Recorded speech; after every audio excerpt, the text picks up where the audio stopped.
Hello and welcome to the second episode of a brand new season of Inner Defense, where I'm joined by one of my colleagues at the Interoperability group, Shiv Aroor, a long-time defense reporter, an anchor, and personally speaking, by the way, Shiv, one of the defense journalists I really follow when it comes to wanting to know about the world of defense. And this is before I joined India Today as a group.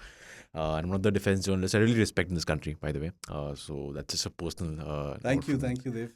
So Shiv, we've done one episode. How was your experience? How do you like it? I have to say that I people shared that podcast with me on groups like from everywhere, including my college group. I don't know how it found its way onto my college group. Wow. These are people who don't watch me on TV, but said, "Hey, you have a podcast." And I said, "I also happen to be on TV, by the way." But since you missed that, they saw the podcast, so there cannot be a bigger compliment than that. Yeah. No, actually, the podcast scene is quite surprising in India. I mean, I didn't know it until I started doing it, but Anna, our producer, literally forced me into doing it. But since I've started, I've just seen the world of podcasts in India is quite huge, and it's not talked about a lot. Some people still think it's in the niche zone, but I think there's a huge following of a lot of podcasts. In the last 1 week since we did the podcast, I actually went out. I said, since I'm doing a podcast, I should probably know a little bit about podcasts. So I actually went out there and looked at some of those podcasts, and you're right, it's like a fabulous world. I was listening to some crime podcasts in Hindi and stuff. Fabulous, amazing stuff out there. Really good stuff. Right. This episode, talk about something very, very interesting, something that's been all the rage on social media. But before we move to the matters of defense, let's briefly take a halt at the matters of gastronomy. I have a bone to pick with you. You put out a tweet a couple of days ago, where you called vada pav a mediocre dish. I just cannot fathom why you would think that. And by the way, I'm from Bombay, so... I'm scared to look at my phone ever since I put out that tweet because my DMs, my mentions are just full of, not very polite things. Some of them are in Marathi where you come from. So, God's honest truth is that, I think way too many people talk about foods they like. And having been to boarding school, I think there's something inside me that wants to talk about foods I don't like. So that's where vada pav comes in. Right. But have you ever been to Bombay? Have you had the actual authentic I've eaten vada the best vada pavs there are in all the best places that you can name. So believe me. Right. Then but no disrespect to the people of Maharashtra. Yeah, but you disrespect the vada pav, which is not good.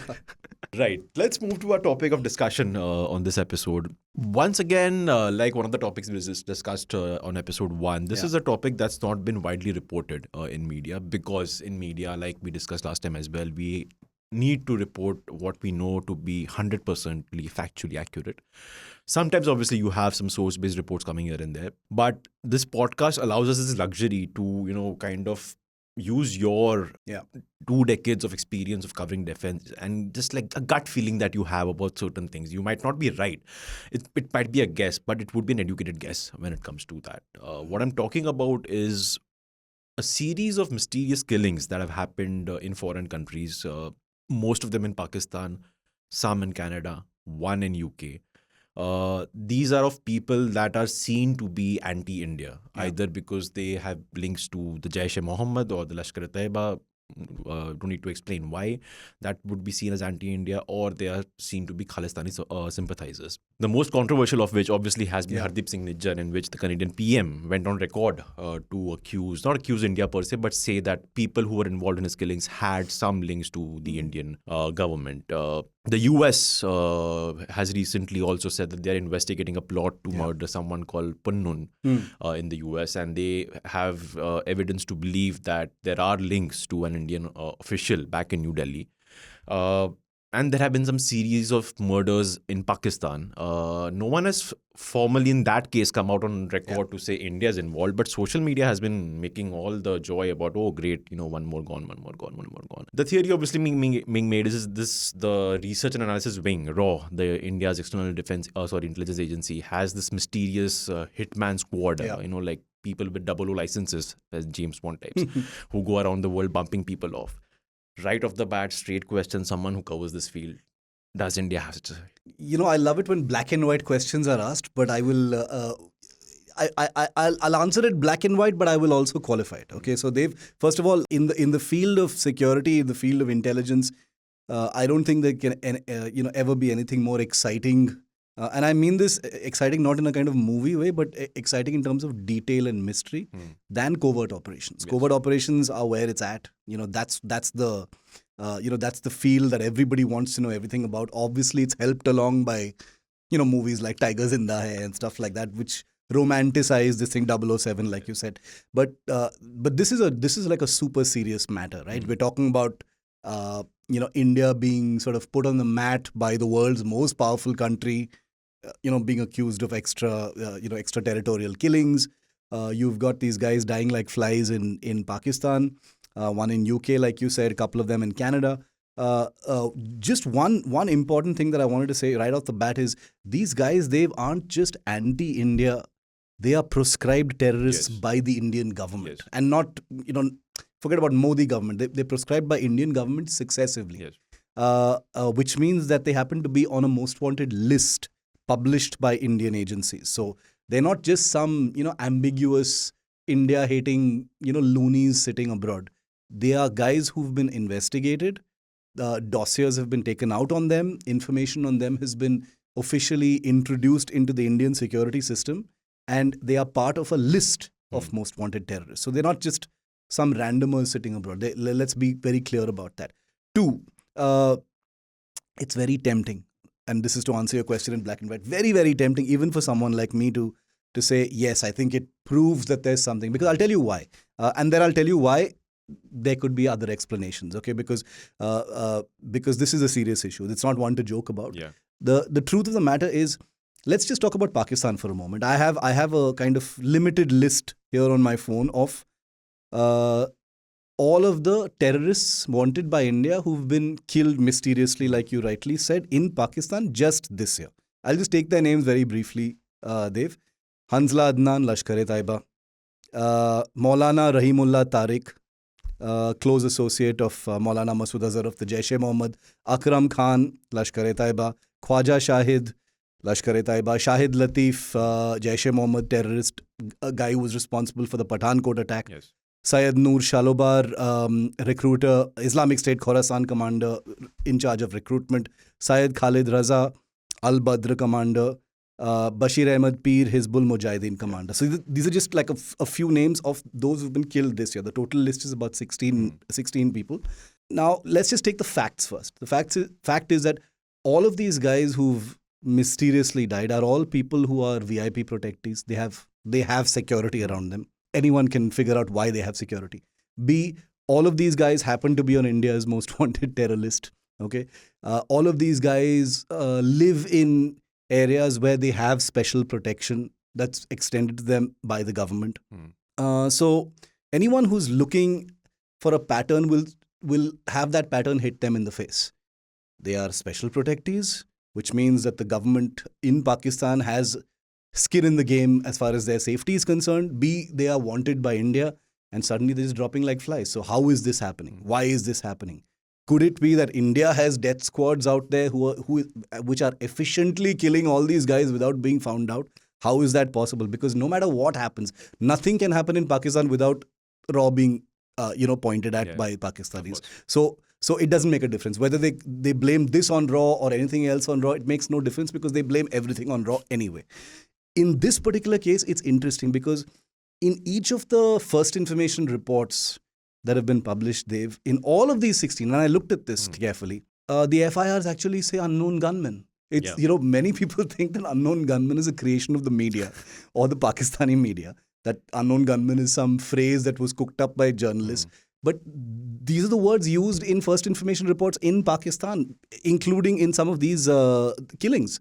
So we didn't invent that phrase. Now it's become like a nudge, wink thing, which means raw. But in Pakistan, there's a very real reason why they use unknown gunmen for many reasons. We'll get into that as well. I'm sure you're going to ask me about that. But the fact is, India has had a troubled history as far as covert operations is concerned. In the late 90s, it stopped. Yes. There was under, I think it was the Gujarat government that decided no more covert operations. They put a ban on raw. They put a ban on extra. And some intel chiefs have said that was a huge blunder. Mistake. That we are paying for till this date. In my mind, I keep thinking, for a political leader to announce we are no longer going to do covert operations, I remember being in class 11 when that story came out, and I kept thinking, okay, you've announced it, but you don't have to really do it, right? Who's going to know? I mean, isn't this supposed to be all cloak and dagger and in the shadows? So even if you announce it and don't do it, how is anybody going to prove anything anyway, right? So when you don't do it, they'll prove that you do it. When you do it, they'll prove that you don't do it. So what's the big deal? So that's, again, I think for me, that actually illustrates the beauty of intelligence operations. It's not supposed to happen in the open. None of it is supposed to be provable ever. It's wholly deniable. Now it's become all muddy because of the whole Pannu case and what's happening with the United States. But overall, covert operations are supposed to be that nobody cares a damn whether Shiv Aroor says yes, they're there or not there, because I can't prove it. I can never have enough possible proof of the existence of death squads.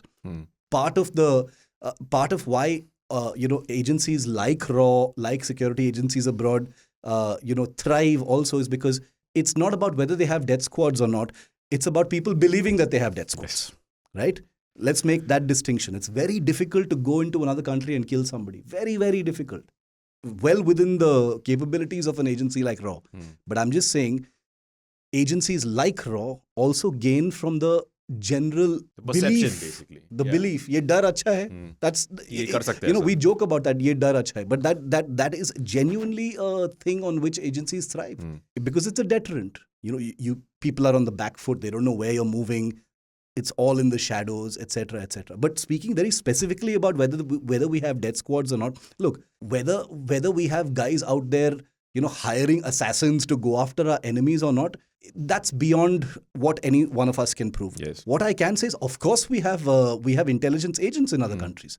Of course, we have operatives. Of course, we have field offices in other areas. Indian embassies, all embassies of any country have intelligence cells.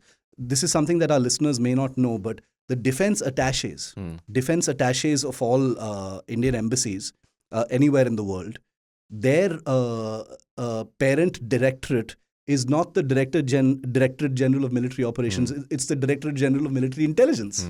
So that it's like an open secret that all embassies have an intelligence element in them. So in Pakistan, what else would our intelligence elements or assets be about, rather than keeping an eye on India's enemies, keeping an eye on those who wish to harm India, etc. So I think that really answers the question. Yeah, but but it doesn't. It doesn't, because the subject is such. I mean, the subject is such. There is no way Shiv Aroor can come on record and say, "This is what I know," because you don't know. Like he said, that the whole idea of having an intelligence agency is to be able to do things that you don't have to accept and that no one can prove for a fact. And to add to what you said, the way I see of how intelligence agencies operate, and I don't think that the RAW officially has like a payroll of hitmen that go around the world bumping people off. But it's more that there are two kinds of intel ops you do. One is the defensive kind, where you just basically are gathering intelligence about what's happening in a particular country that could be of harm or interest to you. And this also applies to the economy, by the way. For example, if a certain company is going to pull out of your country in terms of investment, that's of course intelligence that the government of India would want. So you have the defensive kind, and then you have the offensive kind, where if you see a threat, you would do something to kind of negate it. And that doing the something, I think, does not necessarily mean you get someone to go out and kill somebody. But for example, let's take a case, there are two groups within that country fighting amongst each other. Group A is sort of against your interest, is a threat to your security.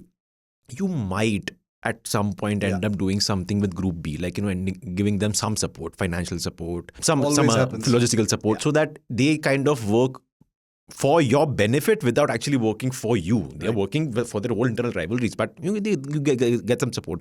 And that, I think, is how intel agencies across the world operate. And I don't think anyone should be looking into aspects of morality over here, and that part is a bit funny to me, when people bring in morals when it comes to the world of defense or intelligence agency, because that is the very nature of their jobs. How do you bring that into the picture? Does that also muddy it for people like you who see it as closely as possible, relatively compared to someone like me, for example, who's completely out of the reporting setup? Does that also muddy the picture for you a bit? Let's take a real world example of right now. When the United States filed this case against India in the alleged assassination plot of the Khalistani terrorist Gurpatwant, that whatever that joker's name is. Joker. You saw the kind of self-righteousness with which it was, the blame was laid on India. Oh my God, you have been doing something that you're not supposed to do. What has the US been doing? Forget about, the US is like the mothership as far as extrajudicial killings is concerned. But again, nobody's sitting here and judging the United States. My thing is there's a degree of, obviously, of colonialism in it. There's a degree of imperialism. Anything to do with India has a generous measure of, hey, this country shouldn't rise more than it's supposed to. And I don't mean that in a kind of Bharat Mata ki jai way. Yeah. I genuinely mean that a country that it was convenient for the West to see as, shackled to its baggage and its poverty and all its crappy problems, breaking some of those chains free and doing new things, daring to now do extrajudicial activity, extraterritorial activity is obviously very indigestible to countries like the United States. But in my view, the Pannu case is a great example of this moral hypocrisy, because just a few weeks after this whole Pannu story happened with the United States, 2 American agents were thrown out of Spain. They were caught with their pants down trying to bribe their way into Spanish intelligence. And Spain, by the way, is a NATO country. It's a security ally of the United States. So the United States, for the first time since, I don't know, maybe 20 years, has been caught trying to infiltrate a NATO ally. It's a story that didn't get very much traction over here. I tweeted about it and a lot of people were talking about it. But that's a huge story. For the United States to be able to, do something like that with a NATO ally means that this is a game without any morals. Nobody is your friend. Everybody here is just functioning with each other because of aligned interests. Right now, there's a great glare on, Biden has pulled out of our Republic Day because of this whole Pannu episode and stuff. But in my view, you're right. There's no morality in this. Anyone who's looking for morality in the world of intelligence and covert operations is running a fool's errand, because, the shape-shifting nature of loyalties in intelligence are incredible. They are incredible. Just as an example, India could have very close intelligence friends in Pakistan. For instance, in the not very many people know this, that for the Balakot airstrikes, we had targeting information for where those bombs were going to fall. But the actual confirmation, Dev, that there were enough terrorists available at that bombing site and time in order to justify such a risky mission, which means that if we're going to bomb a place, it better have a lot of terrorists there to kill. That confirmation came from a Jaish-e-Mohammed terrorist on the ground who India's intelligence agencies had turned. Wow. Okay. I've written about it in my book. Since then it's been picked up into a story.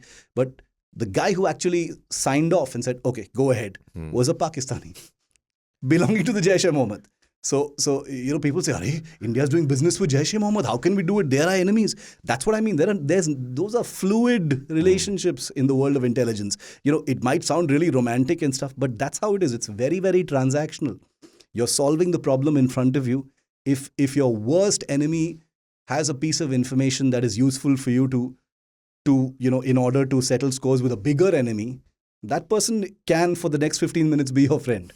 Okay, so those are, let's forget about morality as far as intelligence agencies are concerned. Like you said right at the beginning, all countries have some form of covert operations. Not all have the capability to actually conduct extraterritorial operations. India definitely does. I'm not saying India has assassination squads or death squads or hitman squads or something, but does India have the capability, the justification to operate abroad, keep an eye on its enemies abroad? Absolutely. Speaking of morality and hypocrisy, the same countries that are looking to lecture India, in US, Canada, etc., lecture India as far as extrajudicial killings alleged are concerned, are the same countries that are, let's not forget, protecting people who are proscribed terrorists by the world's largest democracy. Not some small little island country, with great respect to island countries. It's not some random country where, there's a dictatorship. A country of 1.3 billion people, biggest democracy in the world, proscribed terrorists. In India, you cannot just proscribe a terrorist. Of course. There is a great deal of systemic alignment that takes place before a person can be prescribed a terrorist. It's not Modi's terrorist or Rahul Gandhi's terrorist or Mamta's terrorist. It's India's terrorist. So for the United States to spend all this administrative energy to file a case against its emerging ally for one guy, suggests that Pannu is either a CIA agent or there's more to it. So that again gives you an example of how, an intelligence agency, why are they protecting this guy so much? Obviously, there's more to it than meets the eye. Definitely. And, just to take your thoughts forward, two more examples that show the US's two faces when it comes to things like these. One is, I forgot his name, but he was a raw agent within India who the CIA had turned, and then he managed to flee India just before he was about to get caught by the International Bureau. I've forgotten his name. But Rabinder Singh? Rabinder Singh, yeah. This was, I think, I was a child back then. Correct. But a very, very famous episode. An episode that ideally should not have been revealed, by the way, but somehow it managed to find its way to the press. And also, let's not forget David Coleman Headley. Who was, I still don't know what. Was he an LET operative? Was he a DAA agent? Or a triple agent. Or a triple agent, Or like... He's in a US jail right now. India got some access to him. Extradition is out of the picture. Right. He's not going to come to India. He's not going to face charges. But it is a fact that he was in Mumbai. He did survey. He did send the information back to LET. The US claims that we knew that he had sent this information to LET because he was our agent. And we did send that information to RAW, IB, whoever. But the Indian agent response, I think in a couple of books I've read from former RAW chiefs has been that the information was very vague for us to act. But that's the world of defense for you. So everyone has their interests. And because you mentioned the Pannu case, I want to briefly just focus on that a bit. And again, kind of going into our producer Anna's territory because she hosts her show on the geopolitics. Do you see it troubling, and do your sources in the defense establishment also see it troubling? Because unlike Canada, where you had the PM give out a vague statement without any proof, the US claims to have like SMS records, encrypted messages, I'm guessing WhatsApp or Telegram or some other messaging app for all we know, email communication, IP address locations of the alleged Indian government official in Delhi, as well as the person who was doing the hiring of this international smuggler. Who's in the Czech Republic. Troubling? Okay, it's not. I'll tell you what it is. It's not troubling. It's embarrassing for sure. Yes. Because in the world of intelligence, and I'll say this very, very clearly, that in the world of intelligence, you are only effective if you are not found out. Of course, exactly. Now, I'm not saying that what they found out or alleging is true. I'm not saying that at all. I'm just saying that if these things start being spoken about via court cases and actual governments, it's embarrassing. Okay, and let's make no mistake, the India-United States relationship is one of the biggest relationships of the 21st century. Yes. No relationship has greater geopolitical and strategic meaning than this, especially in the shadow of a rising China, etc., etc. In that relationship, for something like this to be specifically picked on by the Biden administration and made into a kind of global issue suggests that there's something else at play. That's the reason why I don't believe, like you had the FBI chief travel here this week, etc. I don't believe that the United States is looking for a conclusion to the Pannu assassination plot. That's not what this is about. This is also part of the shadow games of intelligence, where this prickly issue, the United States is aware that this Khalistan issue is a prickly issue. A lot of media hate on it also, which helps their cause. This is about turning the screws on India geopolitically for leverage, for the fact that a country like India continuing to pursue an independent foreign policy rather than, kind of incline itself completely to the United States, which is what Washington is much more used to and comfortable with, is not something that goes down well with the United States. For all its, reputation of being the land of the free and the, leader of the free world and stuff, they hate anything but complete, unambiguous, diplomatic inclination and loyalty. And they don't like this. You guys are very close to Russia also, then how can you be so close to us?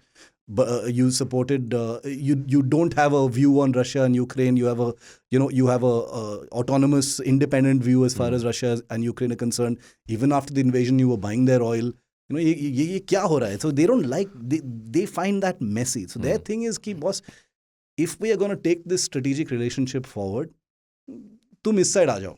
You know, I'm simplifying it greatly, but believe me, I've spoken to diplomats and stuff, and they say that yes, it's a complicated issue. Yes, it's multi-layered, but if you boil all of this away, that's what it boils down to. It's the United States, which is a country that prefers a kind of unmessy loyalty. Yeah, like you are with us or against us. Now let's talk business, boss. Now there are two camps. You have to decide now. After Russia has invaded Ukraine, there are two camps. You can't be talking to Russia and also be against China. Russia and China have a friendship, so how can you be so friendly with Russia? We are against China, we are against Russia, so you have to come to us. It's but mota, it's like that. It's like that. I'm of course oversimplifying it, but that's the thing.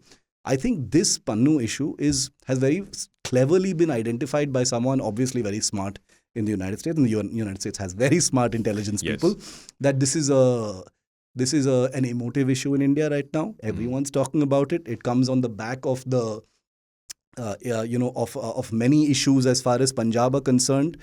It was an issue that came up wrongly, in my view, during the farmer protests, where people were trying to foist the Khalistan issue on farmers, which I don't believe was correct at all.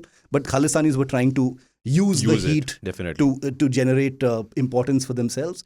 So all of this is well within the purview of American intelligence, and they believe that this was a juicy, low investment, high return opportunity to screw India a little bit and kind of put the pressure on them, saying that, boss, look, we don't mind turning the screws on you also to get you to fall in line with us. You think they care about whether or not India has intelligence agents abroad trying to clean up India's enemies? We're talking about the CIA. The CIA and the National Security Agency in the United States have literally all-seeing eyes. They can literally read every message. I will say this on record. They are reading every message that the Indian ambassador sends anywhere in the world. They've got all that they need. It's not like, oh my God, this great intelligence operation where they found this guy called Nikhil Gupta trying to kill somebody. Wow. It's not like that. They know everything. So they've chosen to take something to make it look like an assassination plot to embarrass India and use that as leverage to see if we can affect or impact a diplomatic shift as far as India is concerned. And let's not forget that all of this is happening behind the scenes. What we're seeing out in the open is one thing, but our teams are talking behind the scenes with each other. Yeah, both good points, and it's not just the Russia-Ukraine war, by the way. Even on Israel-Hamas, of course, India has taken a view that is not exactly in line with what the US has taken. India has supported Israel, has said that we're against terrorism in all forms, and that, Israel has the right to act against terrorism, but at the same time has called for a ceasefire today. Yeah, so a very good point, Shiv. We'll talk more on this topic, but after a quick break. Prime Minister Modi is conscious of that, also of his aura of invincibility, but he is not taking 2024 for granted. If you look at some of the events, the successful conduct of the G20 summit in September had already given his image a boost in the eyes of the public, which saw him as enhancing the country's prestige on the global stage. Shortly afterwards, Prime Minister Modi passed the Women's Reservation Bill that ensured that a third of the seats in the Lok Sabha would be reserved from women after delimitation in 2026. The women's constituency is a major support base for the BJP, as was demonstrated in these 3 state elections. The other big event is the inauguration of the Ram Temple in Ayodhya next year in January. That will mark almost an auspicious beginning to his campaign, for which we will see it pick up considerably in the next few months. Luckily for him, even the economic sentiment seems to be working in his favor. Economic growth numbers are looking up and the stock market is booming. This adds to the positivity around the Modi government. Never mind that the growth may be K-shaped, with the rich and the middle class getting richer. So if you look at the alphabet of K, there's a angle going up and an angle going down. The angle going up is that the rich and the middle class are getting richer, and the poor, the angle going down, are seeing their incomes drop and job opportunities shrink. One example of that is the frenzy around freebies. During the elections, in the state elections, it was evident that the people have begun relying on doles for sustenance. This is an indication that all is not well with the economy, something that should worry the BJP. That's why Modi, despite his aversion to giving freebies, may be forced to open government coffers to woo the voters. Prime Minister Modi is already in battle mode for the general election in May, and perceptive political analysts like Tiwari discern a triple strategy. They talk of how first Prime Minister Modi has unfolded a massive drive to get his ministers and partymen to talk about his government's achievements in the past 10 years. And of course, he has plenty to showcase for that. Welcome back. Shiv and I are discussing the mystery killings of some of India's enemies that have happened abroad, Pakistan, Canada, UK, an alleged plot in the US that the US has gone on record. And Shiv made a very good point about how the US plot, especially when it comes to this guy called Gurpatwant Singh Pannun, he called him a joker, and I kind of agree with him. And I'm going to go there why and how it also is important to our conversation. You made a good point about how it could all just be for leverage and that they chose some intelligence that they had of the larger pool of intelligence that they had and used that to portray this as an assassination plot. And what also adds meat to what you're saying is that the plot was revealed as a media leak by the way first. Yeah. The government documents came a few days later. Right. So someone in the setup decided to talk to a journalist, reveal it to them, and this is what has happened, and we were about to do this. And of course, 2-3 days later, you had the court filings, and then that's when you had more details coming out. Let's talk a bit theoretical now, because obviously this subject is such you can't say kaisa hua hai, nahi hua hai. Yeah. Something I've been wondering, if at all India was or is involved in some or the other way in the killing of Hardeep Singh Nijjar, the Khalistani sympathizer in Canada that PM Trudeau over there has said India has some links, or they believe that India has some links to it, his killing. Or the mystery murders of a lot of terrorists in Pakistan, LET, Jaish-e-Mohammed, what have you. If India was at all involved, my question and what I don't understand, what I'm trying to figure out is why. One reason I wonder this is, the Khalistani movement is dead in India for years. We managed to drive the remaining Khalistani sympathizers out of India years ago. Whatever you have left in Australia, UK, Canada, a lot, leftover elements who make a lot of noise, and I think who've been getting a lot of needless attention because of social media. Social media is such, it just gives them space. All they kind of do is go outside our embassies, deface them, take down the flag, put up the flags, chant, protest, etc. I don't think there's a real threat of violence. And you mentioned the farmers' protest and how there was an attempt by a certain section to kind of link it to the Khalistani movement. Khalistanis are involved. Obviously, they must have tried something or the other to kind of take advantage of the sentiment against the Narendra Modi government back then. But I see the movement as dead, not a real threat to India. Right. Pannun, for example, the reason I said we'll refer to what you refer to him as a joker that's important is he's just this wild guy who makes wild claims. Like just a few days ago, he said, do not board an Air India plane because you don't know what will happen, as though he has the resources in this day and age to bomb a commercial flight. It's kind of similar, I think. I'm not sure, you can confirm because you cover this field. Kind of similar with the terrorist movement against India from Pakistan, because right now Pakistan is crippled for money. The ISI has no financial, I think, heft right now to be able to fund any sort of separatist movement against India. There has been a ceasefire that has been more or less maintained along the LOC. Jammu and Kashmir, apart from some incidents here and there, something happened in Rajouri just a few days ago, has been comparatively peaceful, I would say. I wouldn't say it's completely peaceful. So the sense I'm getting is it's more or less a problem that is being managed as far as Jammu and Kashmir is concerned. Khalistan obviously you don't need to worry about. So why would India even try to do something like this? Can you even think of a scenario? Okay, good question. So I'll answer that using three layers. The first layer, of course, which we need to get out of the way, Dev, is that we don't know if India is doing any of this. Okay, these are in the realm of allegation. And whether it is the US case, whether it is Canada's case, whether it is anybody's case, the one thing I'm 100% sure about is that we will never know. No high-powered committee, no CIA committee, no FBI committee is ever going to get to the bottom of this. Certainly not in our lifetime. Maybe our grandkids will see some, declassified papers or something, but it's not going to happen in our lifetime because that's not what this is about, as I said earlier. Number two, you're right that the Khalistani movement has absolutely no potency. They are terrorists for sure because of what they've done in the past. But right now they are, in terms of capability and potency, they are little more than gangsters, right? And I'll come to the gangster aspect in just a moment. Now, a country like India can ignore Khalistanis and say that it's a spent force. It was a rocket that never took off. These are just unemployed lumpens in places like Brampton and what have you. But if you've got crowds of these terrorists, and let me clarify that Khalistanis are not Sikhs. Sikhs are not Khalistanis. The community, in one sense, feels aggrieved about the portrayal of Khalistanis. But let's make no mistake; these people have nothing to do with Sikhism, which is a peaceful religion. The Khalistanis are attacking embassies, attacking temples, attacking places of worship, attacking Indian establishments. There are certain lines of where India will have to stop ignoring this stuff and having to react.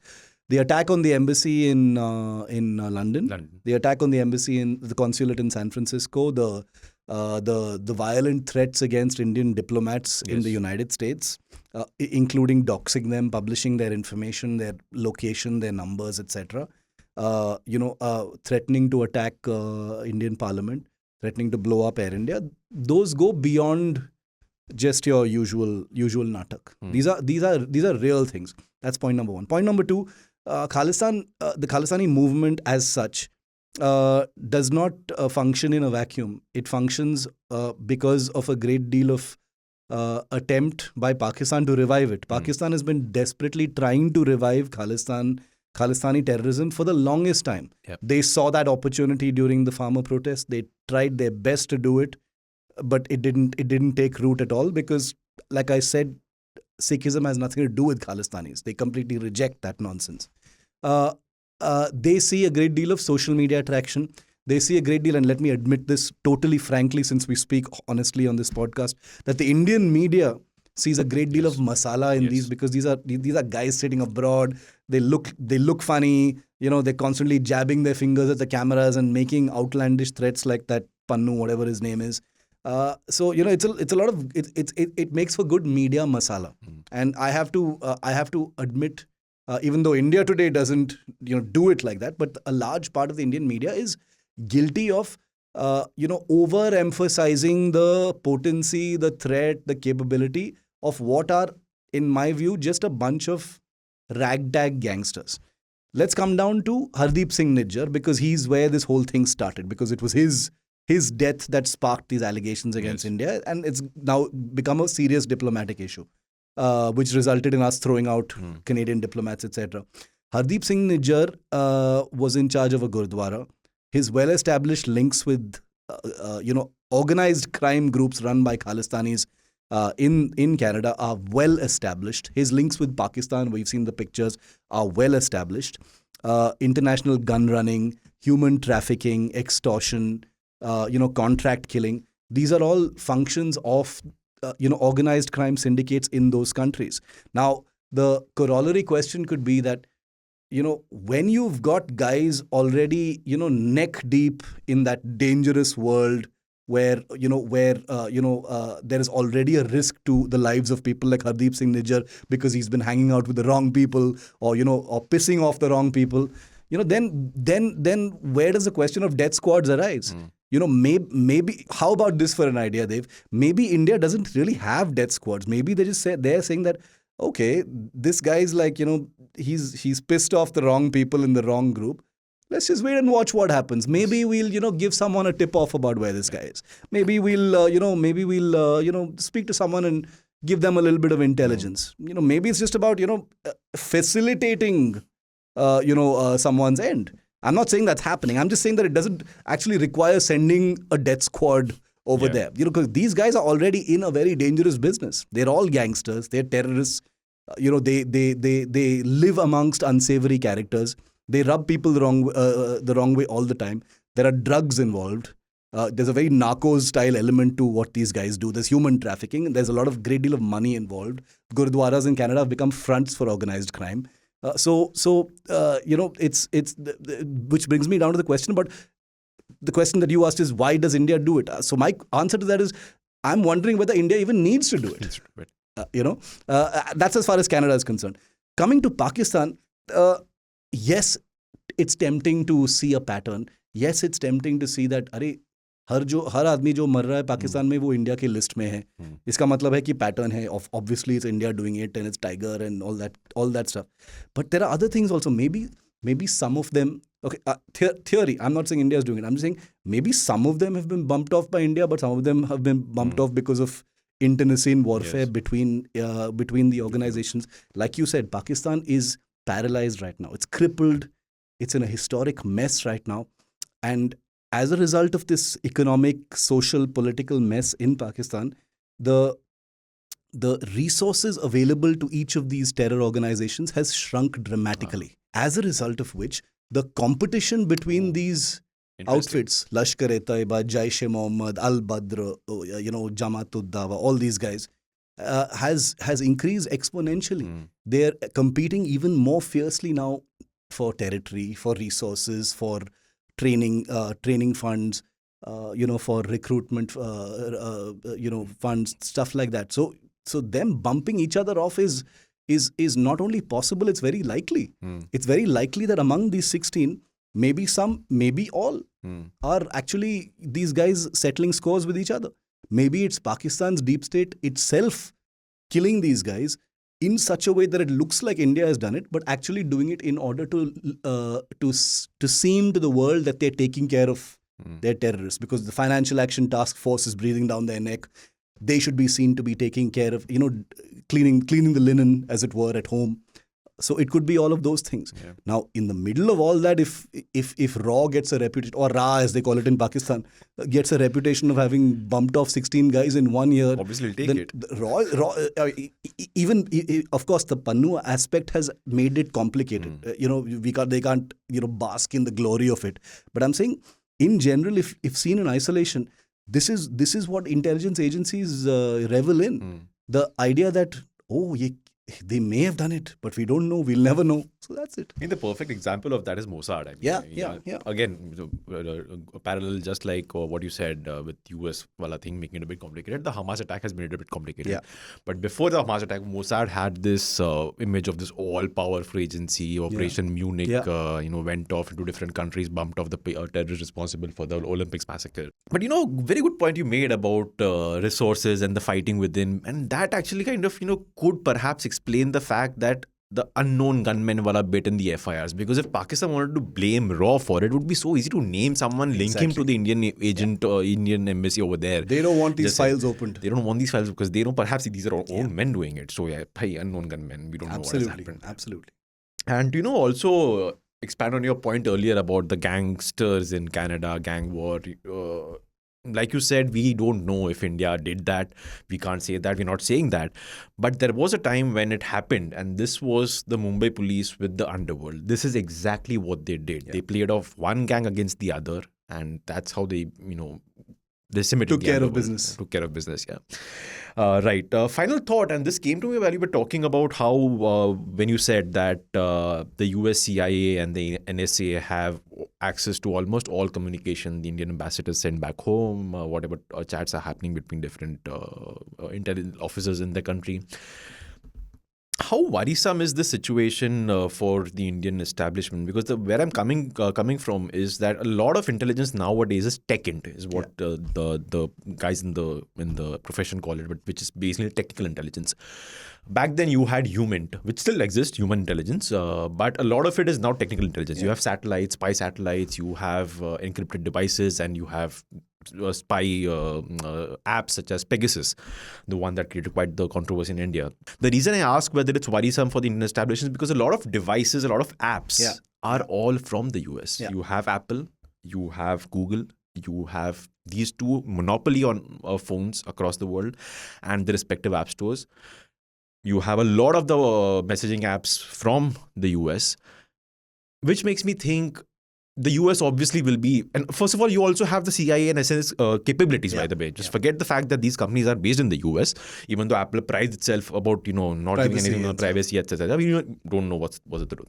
Is it a worry for the Indian defense establishment that there has to be some way that we need to protect our communications? For example, during the pandemic, I remember, I think Cisco or someone was given the charge to come up with a web conferencing software because we did not want to use Zoom or Google Meets, which is what we were using in our company over here to communicate. But the Indian government did not want to use that. PM Modi obviously cannot have communications over Zoom which we can't trust.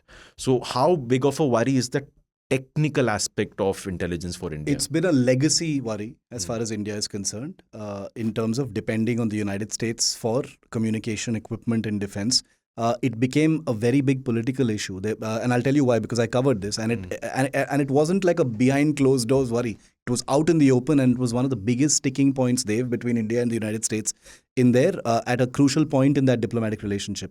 There was a bilateral agreement called SISMOA, which is Communication Interoperability Systems Memorandum of Understanding, SISMOA, which India refused to sign for the longest time while it was buying US equipment, as a result of which the United States has supplied India with many things: C-17 aircraft, C-130 Hercules, transport planes, helicopters, without certain crucial pieces of American communication equipment, long-distance radio, encrypted voice communication systems, because India said, we are not going to sign this agreement, because this agreement basically means that India and the United States will be interoperable.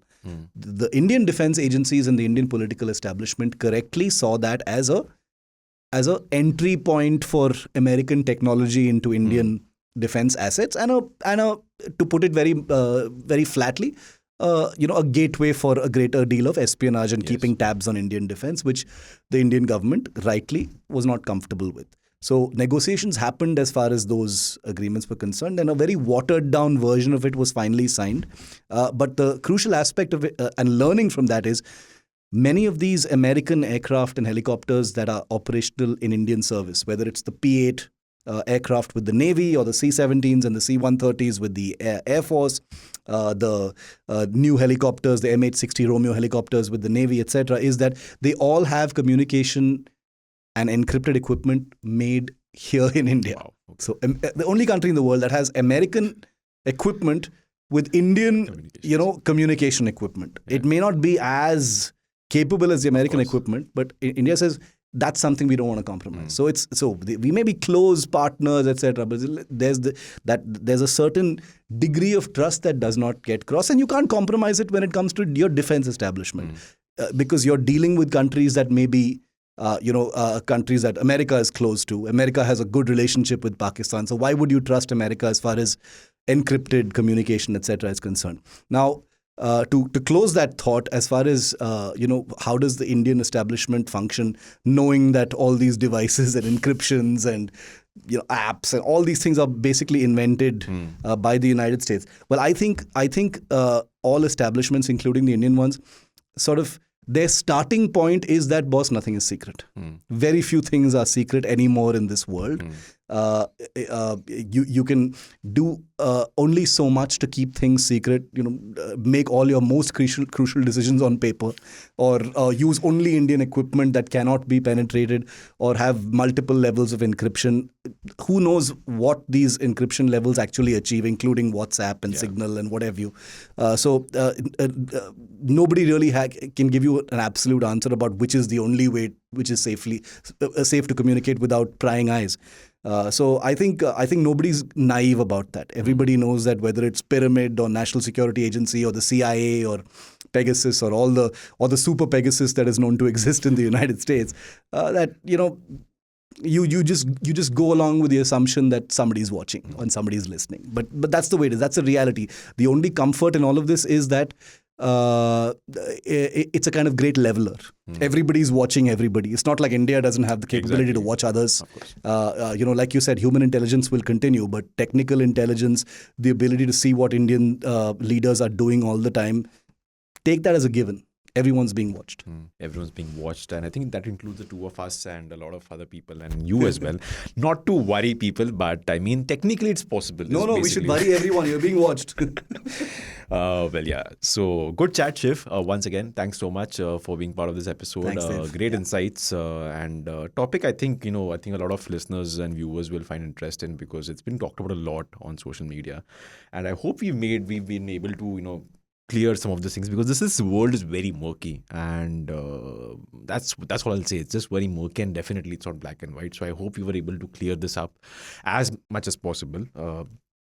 Thanks once again, Shiv. Thanks, Dave. Good one. And thanks as always to our lovely producer Anna Priyadarshini. If you have some comments for us, you can drop a WhatsApp to us. Our number is 8588966996, or you can also leave a comment on the platform that you're watching us on, YouTube. If you're listening to us on one of the podcast platforms, Apple Podcast or Spotify, do leave us a rating. We'll be very grateful. That's it for this week's Defense Dose. For more, tune in next week. Till then, stay safe and do not cross any boundaries with your passport. Bye-bye.